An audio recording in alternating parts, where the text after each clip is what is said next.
You think your resume is fine. I thought mine was too, until I sent 50 applications into the void and got 0 interviews.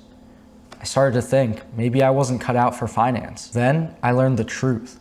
My resume was missing 4 key ingredients. Once I added them, it went from bland and forgettable to irresistible. And I started landing interviews at top banks. Let's break them down. I want to take you back to when I was in your shoes. As a freshman, sophomore, junior, with no finance connections, applying to everything from big banks to boutique firms. My old resume looked fine, but like a plate of plain pasta, it didn't really leave an impression. A mentor finally told me, "You've got all the raw ingredients, but your recipe is all wrong." That's when I learned the 4 changes that turned my interview rate from about 1 in 20 to 1 in 4. If you want to see exactly how I rewrite a resume from scratch, I do reviews for free here on YouTube. Check out the link below to submit yours. Number 1, cut the fluff.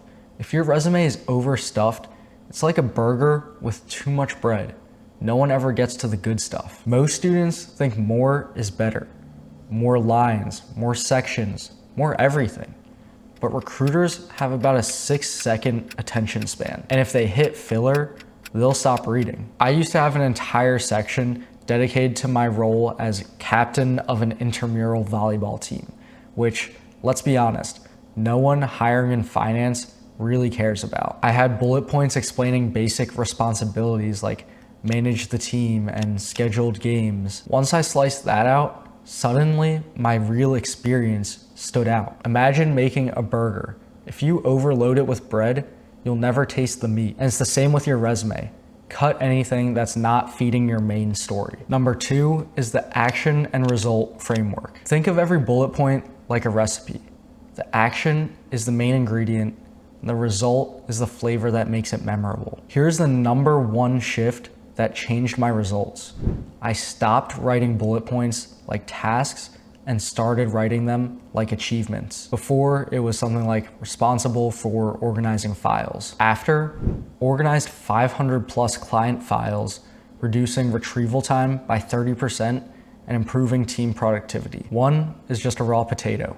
The other is seasoned, plated, and served. The formula is simple: action, result, and numbers to quantify where possible. Recruiters taste that and think, this is a person who delivers impact. And a way to test if your bullet point is actually good is to ask yourself the following question: can somebody else copy and paste my bullet point onto their resume? If somebody did the exact same role as you in the exact same position, could they take your bullet point and use it on their resume? If the answer is yes, your bullet point is not unique or individual enough and does not clearly define the impact that you had on the organization or the team you are working on. If not, it's likely that you have a strong bullet point on your hands that will turn recruiters' heads and that you can use on your resume that will serve you well in interviews as well, because it will be very easy to then turn that bullet point into a full STAR method story to share in your interviews. Number 3, make it skimmable. If you hide all your best dishes within a novel of a menu, they will never sell. Imagine choosing a place for dinner when you know what you want to eat. Would you rather go to the Cheesecake Factory where they hand you a textbook of menu options all the way from seafood to pizza to burgers and fries to salads? Or if you're trying to get the best Italian food in the city, are you going to go to the Michelin star restaurant that has maybe 5 items on their menu? Recruiters don't read resumes, they scan them. In fact, the average first pass is less time than it takes for you to heat up your leftovers. That means your formatting is just as important as your words. Clean margins, consistent bullet spacing, bold headers. White space is your garnish. It helps the important stuff stand out. My old resume was like a crowded buffet plate, everything crammed together, nothing appetizing. Once I cleaned up the layout, I had recruiters wanting to read more. The point of your resume should be to consolidate the most important and relevant experiences into a single page. God help you if you're trying to get all of your experiences into your resume and even go into multiple pages. Number 4 is match it to the role you're applying for. One size fits all seasoning never works. Tailor the flavor to the dish you're serving. Now, I know you're probably thinking, do I really need to change my resume for every single application that I send out? And I think the common advice that you'll probably hear online is yes, take the job description, take your resume, put it into ChatGPT, and have your bullet points be tailored to match the same keywords as what's in the job description. But I'm here to tell you, I never did that. I had a couple versions of my resume for the different industries that I was applying to. One for consulting, one for wealth management, one for general finance.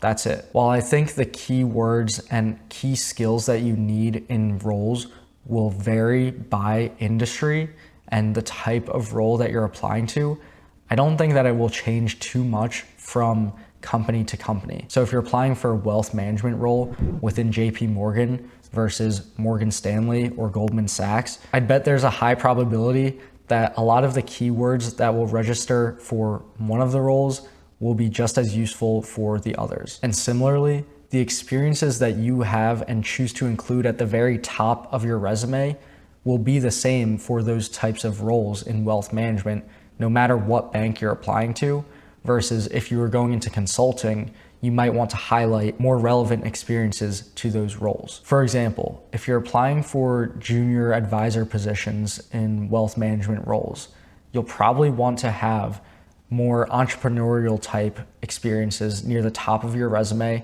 along with something that is finance or investing related to show that you're keeping up with the markets, versus if you're applying to a consulting position, you'll probably want to have more consulting type engagement or agile team project experiences near the top of your resume. I know it's tempting to send the same resume everywhere, but recruiters can smell generic resumes from a mile away. It's like cooking for a guest with a peanut allergy. You adjust your recipe to make sure they can enjoy it. Do the same for recruiters. Study the job descriptions in the industries you're applying to and create resumes tailored to those industries. Your resume is either a bland plate that recruiters glance at and ignore, or it's a dish that they can't stop talking about. Cut the fluff, add flavor with action plus result, make it skimmable, and plate it for every role you apply to. Do that, and you're going to have recruiters lined up to interview you. And if you want the exact template that has gotten myself and our students interviews at Goldman Sachs, JP Morgan, and boutique firms, check out the second link in the description below. Let's cook. See you over there.